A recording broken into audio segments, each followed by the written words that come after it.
लाख लाख रायजो राजाफोरनि थाखाय मोनसे गोजोनथाव खौरां खम बेसेनावनो मोननो हासिगोन सिलिन्डार नंगौ गोलाव सम दुखुथिया गोरिब गुन्द्राजों लोगोसे गासै सरासनस्रा रायजो राजाफ्रा सिलिन्डारनि दाम बांनायखौ लानानै खर' सुबाव मोननो गोनां जादोंमोन। बे समावनो मध्य प्रदेश रायजोनि गिबि मन्थ्रि शिवराज सिंहनि मोनसे गिदिर फोसावथाय संनाय खावनाय बाहायनाय सिलिन्डारनि बेसेनखौ खमायदों मध्य प्रदेश सरकारा। गंफ्रोमबो सिलिन्डारखौ 450 राङावनो मोननो हागोन। गासैबो नखरनि थाखाय गोजोनथाव खौरां।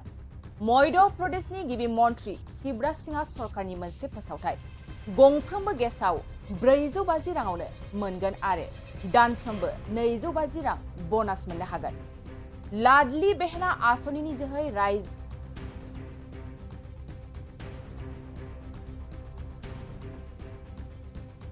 लाडली बेहना आसनिनि जोहै आइजोफ्रा मोननो हागोन 1250 रां।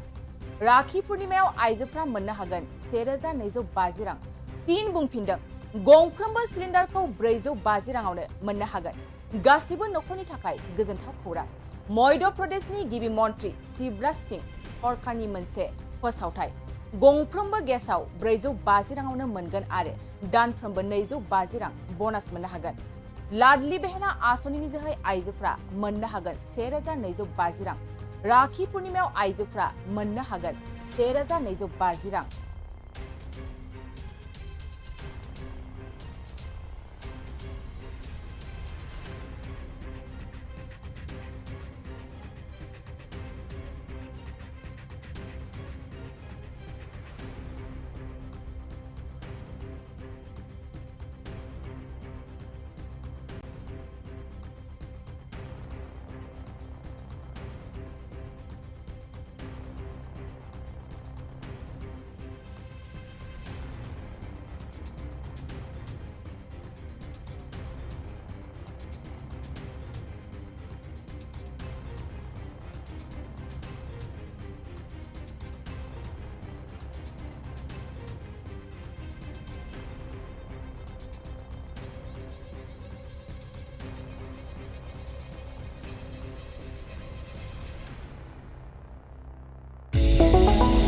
चिराङाव सावस्रि सिबिथायनि थाखाय मोनसे मोजां फाहामथायनि राहाखौ लानानै फैदों एसडी क्लिनिकआ।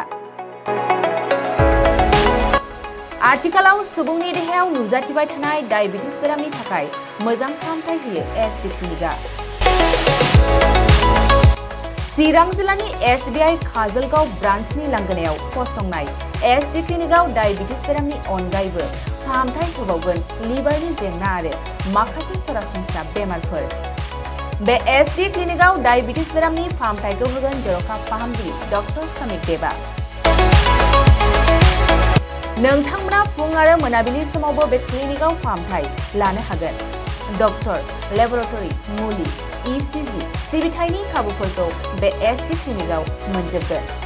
जुदि एसडी क्लिनिकआव रायजो राजाफ्रा गाव गावनि देहायारि जेंनाखौ फाहामथाय लानोबा नैबे मबाइल नम्बर 7002293924 एबा 9954687226 आव थोंजों मुं थिसननो हागोन।